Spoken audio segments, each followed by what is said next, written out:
Hello guys, so on today's video I'm going to show you how to assemble X-Moto electric dirt bike from Rosso company.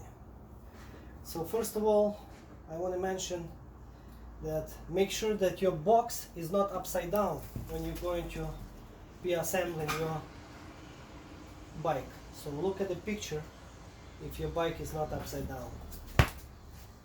Then once you open the box, you will have a bike with all of the hardware box inside, and you will need to remove 6 bolts and nuts on the bottom of this top crate, and then 1 bolt that holding the steering handle clamp. Once you remove those 6 bolts, well 7 actually, you can lift up the metal crate and put beside. You can have a full access to the bike. Now next, I would recommend you to remove your bike with the bottom frame. Just slide it off this foam that you can put it right here, and you will be working on a more stable flat ground than that foam. So leave this wire attached, and even more than that, I would retighten that wire because you still need it to be there. So once you grab your bike with your 2 hands, you can step it on this foam that is not going to slide it all together with the bike and put beside. Okay, now let's start with your handlebar clamps, which is going to hold down your handlebar, and you will need 6mm hex key for that. I have my own tools, even though the factory provided you with some basic tools. If you don't have any, I guess it's better than nothing. But for this video I'm going to use my own tools only. Okay.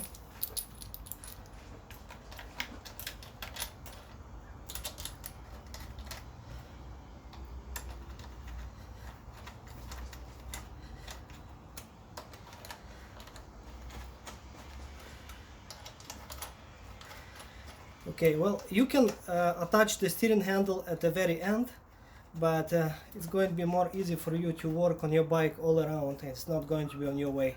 Now you have to slide your steering handle to the middle position, the best desirable position that you like, and retighten your clamps. You can always readjust that handlebar anytime later on for left to right and up and down to any desirable position. For now this is all good. Now when your bike is pretty stable on a flat ground, you can actually shake it like this and it's going to hold it, but it's not going to be that stable once you're going to remove this front axle for the front wheel installation. So for this reason I would recommend you to get any kind of wooden block or anything that will fit behind the wheel, that you can lock your wheel right here and it's not going to roll back. It will help you a lot. Now also you will need to put something underneath of here once you lift up the bike for the easy wheel installation. It will help you a lot. So once you remove this axle, your bike will be sitting on the ground and it's not that stable anymore. So I'm going to put just a regular can. I'm going to grab it from the underneath of here, for example.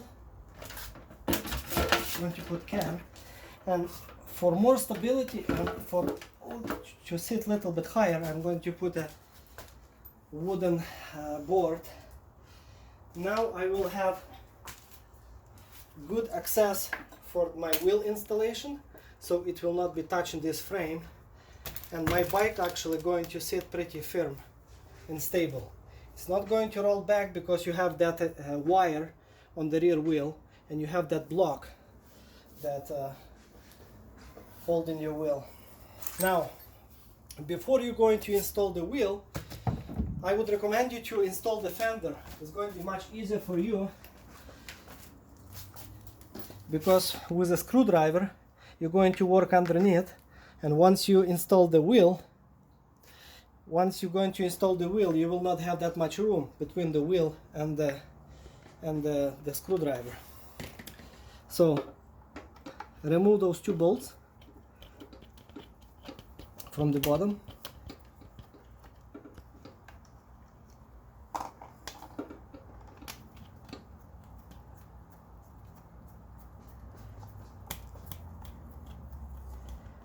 And you have two holes for those two bolts right here. Now, if you received your bike in winter time, or even if you live in a hot climate, there is a big chance that this plastic will be a little bit deformated from those temperatures, and those holes will not get aligned so easy. So you will need a drill and a drill bit to drill it out, to make those holes slightly bigger, just that you have a good access and for the easy installation. Same as here on the top. If the hole is not enough, then you can always re-drill it and make that hole bigger slightly, that you can install the bolt.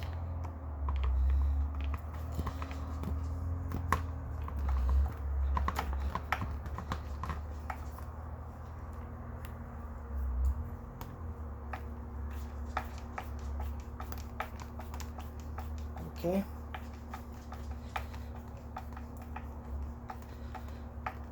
Okay, now so those three bolts are tight.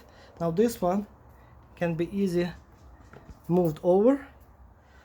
It will have two pins, as you see, this one and that one, so they will go inside of that number plate and retie the plastic. Now it's all good there. Okay, now you can install your front wheel. Now the disc, the brake disc, will go to that side where those was this bracket for the brake caliper is. So that's where it's going to go. Now you have two bushings. One of them is wider, one of them is narrower. So the wider bushing, the bigger one, it's go to the side where the brake caliper is. So let's install it. Now this fork is, you can turn it to any direction that you wish. So let's install the bushing, and now lift up your wheel and install through that rim. Now once the bolt comes out on this side, you have to install the smaller bushing that goes between the fork and the rim. And there you go. Now all you need just to retie this bolt and nut, which is the 17 and 14 millimeter wrenches.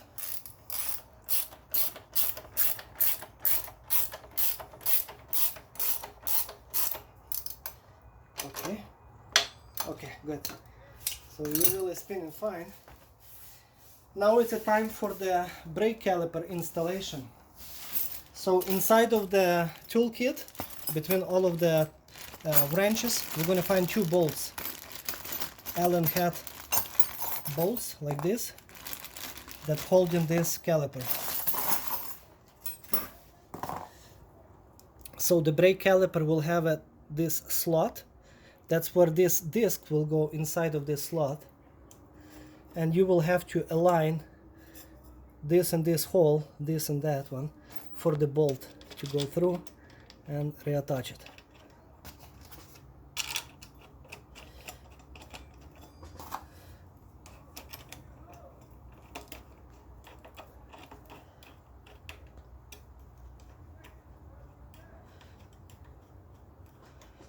Okay, so make sure the bolts are tight. Do not over tight them to avoid breaking it because it's aluminum parts. Now spin your wheel. You're going to have slight shattering noise, which is no big deal. It's going to disappear after a couple hours of usage. And your right hand side brake lever is responsible for the front wheel, so let's press it. Looks like the brakes are working fine and no adjustment needed. In my next video I will show you how to adjust the brake calipers if needed. Now, once you install the front wheel, you can remove that can and that board from underneath and put beside. Even more than that, you can remove this wire now that was holding your wheel to the frame. Okay. Once it's free, you can put your bike beside, but it's not ready yet. You're just going to put this metal frame on the side. Now, your bike is pretty low because your rear shock absorber is not attached. So, as you can see, you just have to lift it up with your two hands. And there is a bolt and nut that holding that shock absorber.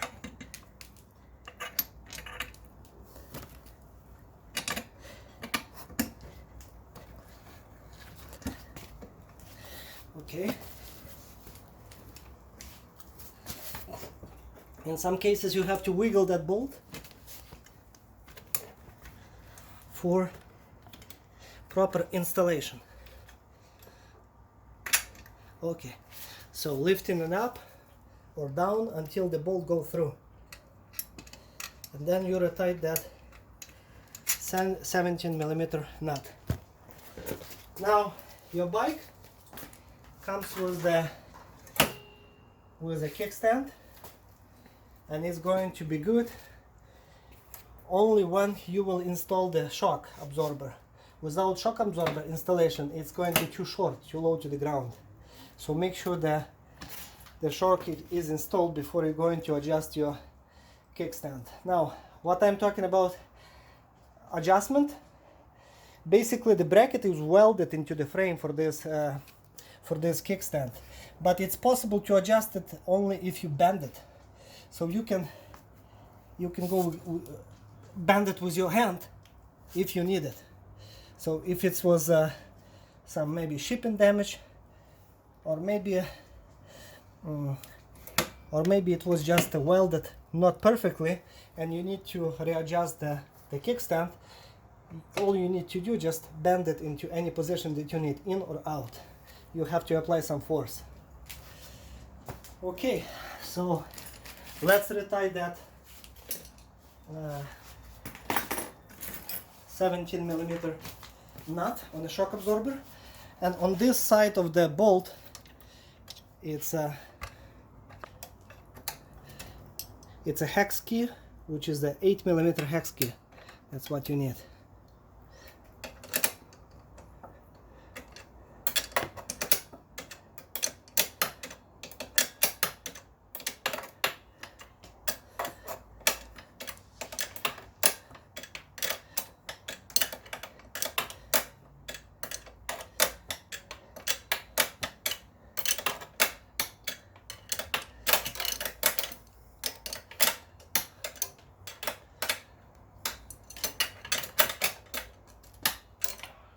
Okay, you're almost there.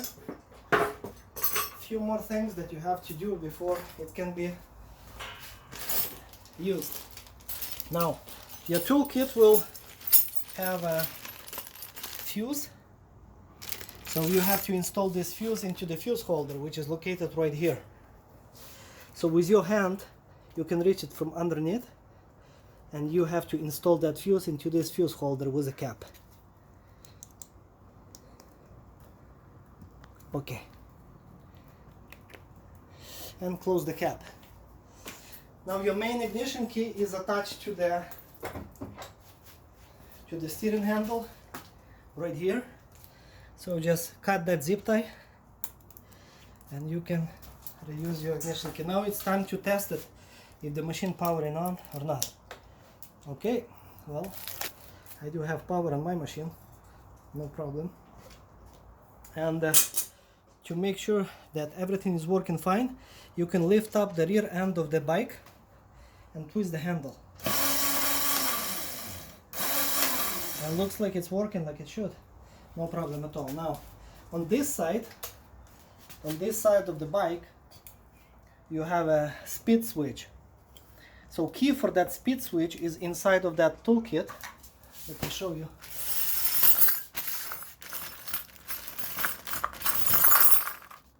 Okay, here is the key. So your kids don't mess with the speed, only you can control it. Low, high and medium. Now, this switch has a control locking nut, silver and the black one. And they do get loose once in a while, so retight them occasionally to avoid losing that switch. Now, once you assemble entire bike, you can take a screwdriver and retight all of the nuts, screws that hold in your main body kit, like for example right here, because it could be loose from the shipping, or after some usage they might get loose. So retight. Oh, this one is pretty loose. Maybe one of the workers, he forgot to retight those screws. So make sure they all tight. And now your steering handle has to be adjusted also. What is that key? Okay, right here. Okay. Okay, sorry. This is 5mm key that you need. So you have to make sure that all of those bolts are tight on your fork. And if you look from the top, if you sit on your bike and look from the top, you will see that maybe the handle is not sitting straight, so you will have to go around the bike. Let me show you. With your two legs between the bike, and then push it, force the bike into that position that it will be perfectly straight, and then retie those two bolts that hold in forks. And do the same on the other side. Retie those two bolts.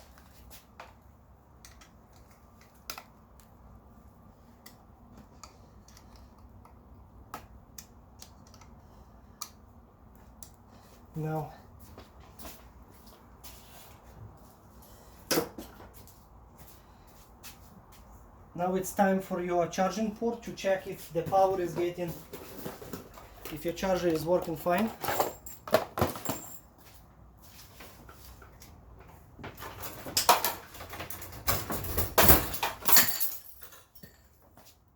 Sorry, something fell down. So plug in your charger. It's supposed to light up with a green light.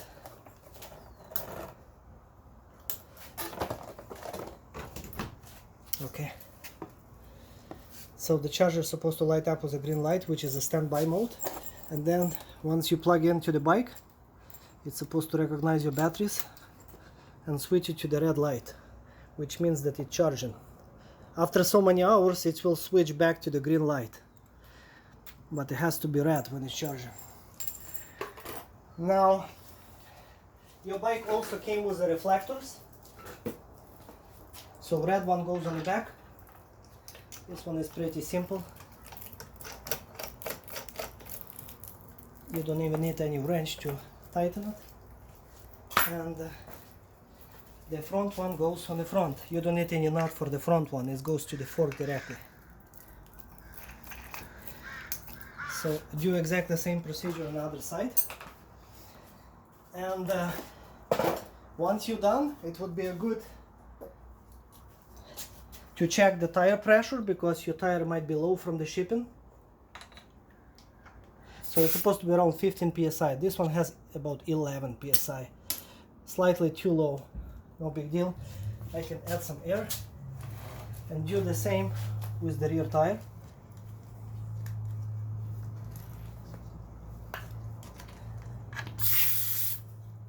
Okay, this one is the same, 10, almost 11 psi. So retighten those nuts. I believe this is 11mm nut. Used to be maybe slightly bigger now.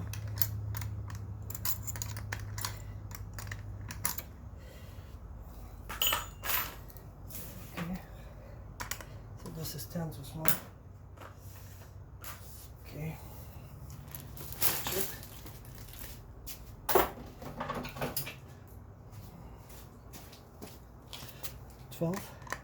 Yeah, it's a 12 actually. So make sure that those nuts are tight on the front and rear wheel, and get some air. So it has to be between 12 and 15 psi. If this nut will get loose and your inner tube will not have enough pressure, it's going to rip that valve. It's going to damage your inner tube. So make sure they are tight. Now, after you're done with this, make sure those bolts are tight on the front fork. Okay. That you don't lose these plastic protective pieces. Those are actually like a dust protective. And there is a cable that has to go inside of this bracket. So retight this bolt that this cable will not fall out. Yeah, so overall make sure that all of the bolts and nuts are tight. And your steering handle is tight, not moving. So let your kid sit on the bike and adjust the steering handle into the best desirable position for your kid. And then make it tight.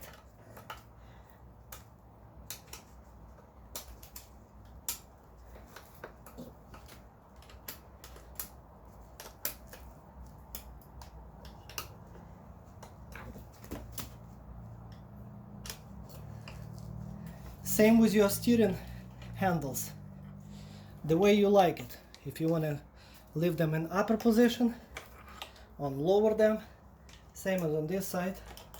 So reach the desirable position and retight those bolts.